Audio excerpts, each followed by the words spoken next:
Of Santa Barbara to order on January 14th, 2020. Mr. Clerk, may I have the roll call, please? Councilmember Jordan? Here. Mayor Pro Tem Sneddon? Here. Chair Gutierrez? Present. Let the minutes reflect that we are all present. Ms. Clerk, are there any changes to the agenda? No, there's not. Okay, thank you. Ms. Clerk, do we have any cards for public comment on matters not on the agenda today? We do not. Okay, thank you very much. Ms. Clerk, would you please read our first agenda item? Subject, proposed amendments to the living wage ordinance. Recommendation that the ordinance committee hear a report from staff on living wage. Advisory committees recommend revisions to the living wage ordinance to eliminate the multi-tier wage system and exempt professional services and provide staff direction on suggested ordinance provisions. Thank you. May we have our staff report, please? Good afternoon.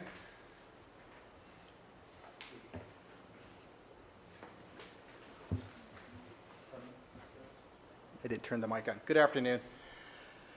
They originally had 4 changes they're proposing. At the last second, they pulled 2 of them out. So I'm going to be presenting 2 of their recommendations, and they may bring some more back in the future. To give you a way of background, the living wage ordinance was adopted in 2006. The ordinance applies to any service contractor that provides services to the city. And the ordinance established 3 separate wage tiers and a minimum contract threshold that triggers the living wage. And the threshold and the wages are adjusted annually by a CPI index. Really, the committee has recommended changes to simplify the administration of the ordinance and also help contractors understand the ordinance.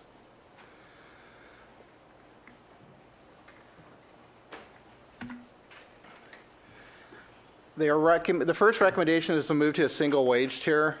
Doing a study, the vast majority of our contractors pay at tier 1, which is the highest wage tier, where no benefits are offered. So that'll have minimal or no impact onto the city. In conversations with the contractors, they're reluctant to do the other wage tiers because the ordinance requires contractors to have the same insurance that the city provides to its employees.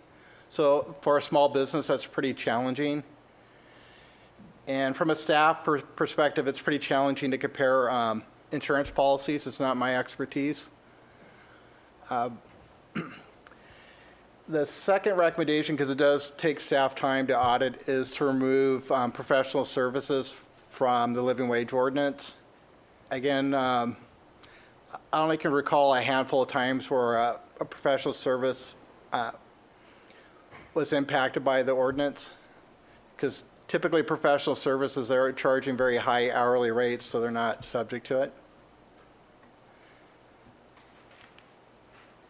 Again, some of the rationale I've already touched on. Again, in the single wage tier, in our review, we do keep track of contracts and vendors that are subject to the ordinance. We're finding the majority of them already pay at the highest tier.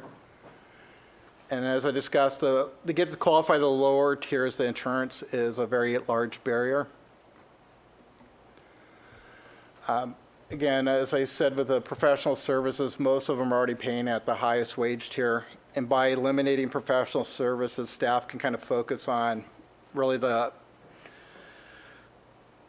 type of contracts that are really impacted, security guards, janitors, and things of that nature.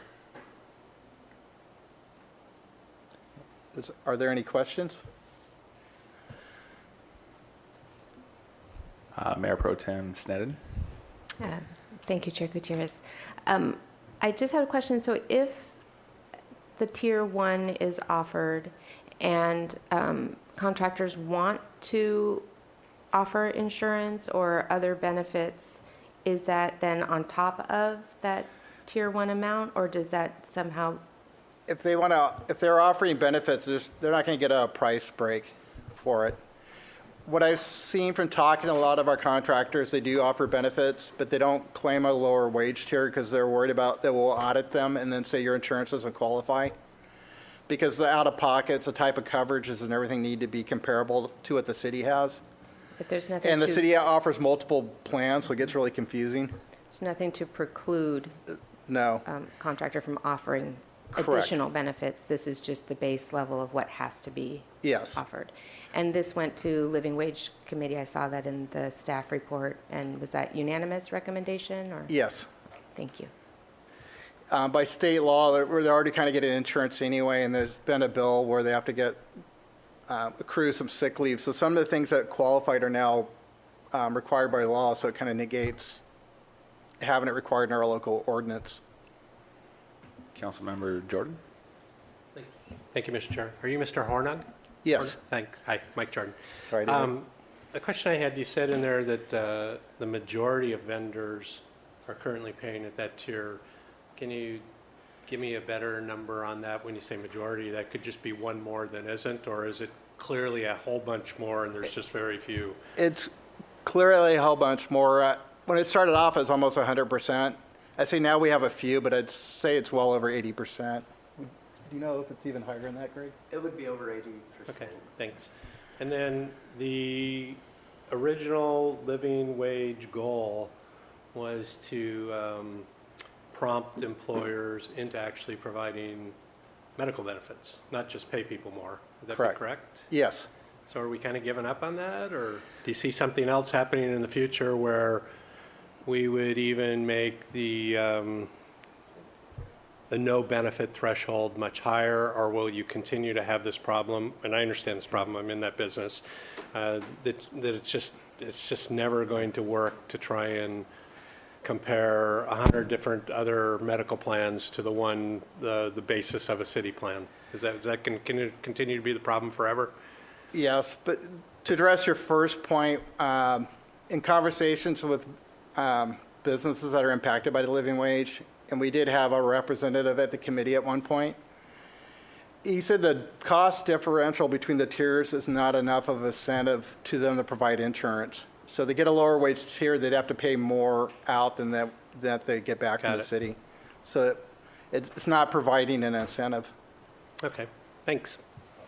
And also what I neglected to mention too, we did survey other cities that have a living wage ordinance, and we're an outlier. Most of them have either a single wage tier, and the ones that have two wage tier, they're just one for no insurance and one if you offer it, and they don't make any qualitative judgment on the insurance. Thank you for that. Any other questions from the committee? Okay. I will move on to public comment. Public has 3 minutes to address the issue. And our first and only speaker is Miss Bonnie Raisin. My hands were cold and I couldn't find a pen. I'm Bonnie Raisin, and I'm here this morning on a subject that's not on your agenda. However, I was informed by an operator at the Noise Ordinance Division of the city that the Ordinance Committee is considering adopting a resolution concerning drones, D-R-O-N-E-S. Ms. Raisin, I apologize for cutting you off, but this is public comment for this issue about living wage. So if it's There's no public comment, just in general on there a was at the proposed beginning ordinance? of the there was at the beginning of the meeting. In the beginning of the meeting, there was general public comment, but you weren't here for that. If you like, you can speak after the meeting, after this issue is done with. Would you like to do that? I'd like to know the status of a proposed zoning ordinance regarding drones in the Okay. night skies. I can make a note of that and get back to you if you like. Or you can answer me in public comment about your process. That's not the issue right now, so I can't really answer Okay. that right now, but I can get back to you for sure. Here, today? Later today. It's just not on this issue that you're asking about is not on the agenda, so. There is no public comment, or was too late, or? It was earlier in the meeting, but you weren't here if you like that. Well, all right, well, I'd like to go on notice. Okay, A droning ordinance for me is very important. sure. I have had personal experiences with them. Okay. Thank you, Ms. Raisin. Any other members of the public like to speak about this specific issue about living wage? Okay, I'll close the public comment period. Thank you. Now I'd like to open it up to my committee members as to making a motion.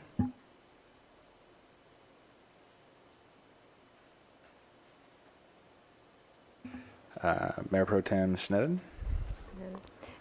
Thank you, Chair Gutierrez.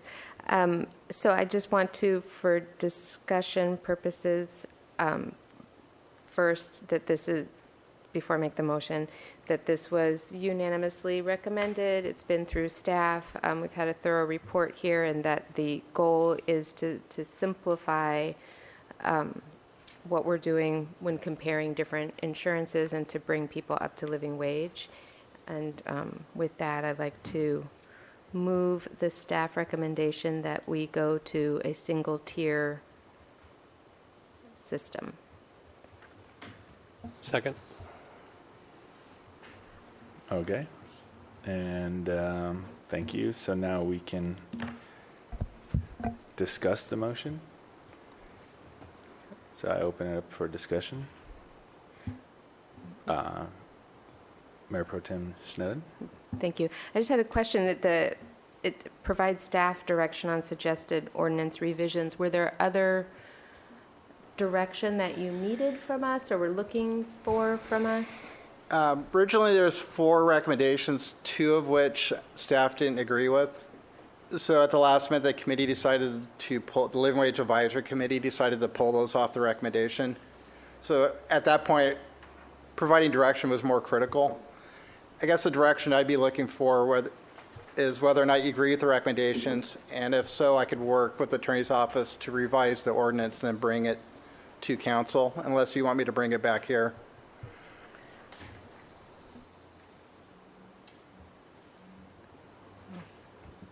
Yes, that would be good. Thank you. Okay. So then I'll stay with the motion that I have to move the single recommendation from staff. Thank you. Committee Member Jordan. Thank you, Mr. Chair. So I'll agree with that motion too. I seconded it, but I'm also, my personal input would be I'd still be interested in the committee continuing to work on what you described at the end, as in the other cities, a 2-tier section that pushes people towards having medical coverage, but would lessen the requirement on your end that it match up to the city's standards. Maybe just a qualifying criteria. If you meet that qualifying criteria as a minimum, not necessarily up to the level of the city, that we'd have a financial motivation for that. And the reason I say that is I think sometimes there's just no amount of money in your pocket that can make up for good medical coverage in the event of a catastrophe. Mm-hmm. And so it'd still be important to me to have that vision out there of continuing to move towards these type of contractors offering medical to their workers. Does that make sense? Yes. Okay. Thanks. I think that would be something the committee would be interested in. Okay. How much, what rate would we need to provide in there to make an incentive? Right. And I agree. What you've been trying to do is way too complicated. Yeah. But I think if you could lessen down the complication on what a qualifying medical plan is, just get away from it has to be as good as the cities, but something else you could agree upon that was easily measurable, didn't take a lot of time, didn't take a lot of effort on your part, and then put a financial motivation back in this that would help people strive for that. I think it'd be great. Okay.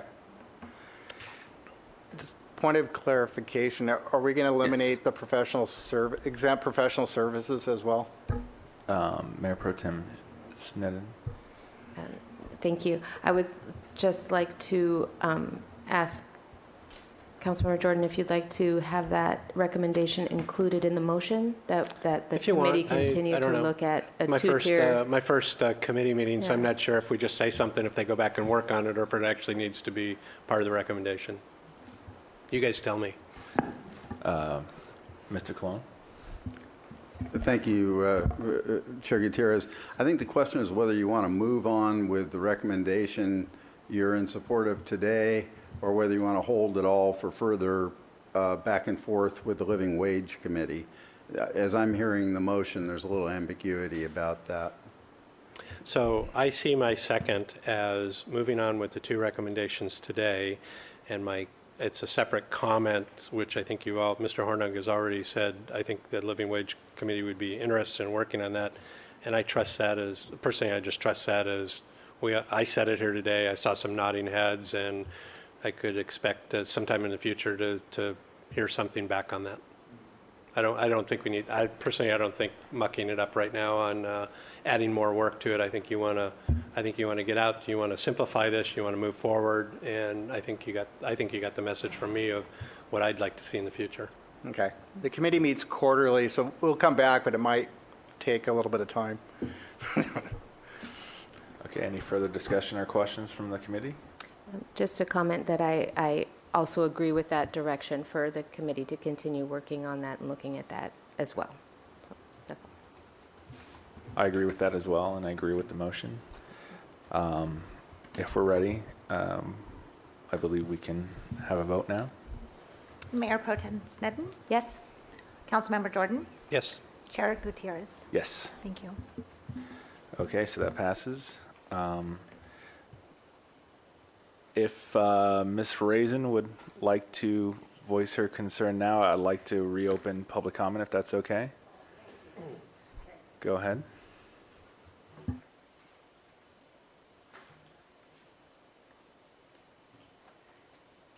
Thank you very much. I appreciate it. I have had in my neighborhood some nightlife with the space people. I mean, they're not space people, but they're drones. And I contacted the noise ordinance number, and she said very delightedly that the county had passed an ordinance regarding the activity of drones. So I'm assuming that was correct. She seemed to know what she was talking about, but the city, being you, were working on a similar ordinance. So I am just questioning whether or not this is true, and you are, and if not, should you be? In my opinion, yes, you should be. I had a very interesting experience a few months ago, maybe 3 or 4 months ago. I have ceiling to floor sliding glass door windows, doors, and two of these drones. I face the Braille Institute in the ocean, and 2 of these drones were hovering right over, maybe 200 or 300 yards beyond my window. That didn't happen again, but it prompted me to call the noise ordinance and explain what had happened, and that was when I learned that, yes, the county does have an ordinance. The city does not. And I'm just wondering if it wouldn't be appropriate, because they can be intrusive. And it's really nobody in the sky's business about what those of us are doing as we're getting ready for bed at night, quite simply put. Okay, thank you, Ms. Raisin. I believe City Attorney Mr. Colon can hopefully answer that. I can try and help. Beginning in 2016, the FAA started a process of trying to understand how to regulate drones. They've recently released draft regulations that are preemptive of city power, but are also very specific in requiring people to register their drones, be automatically responsive to staying out of certain airspace. So we can report to the council, I'm sure community development will in the future, but the 15-cent version is that there are draft FAA regulations out there. I'm unaware of any county ordinance at this point. I was told the operator may not have.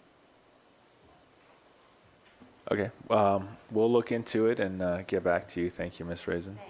And with that, I'll close this meeting. Thank you.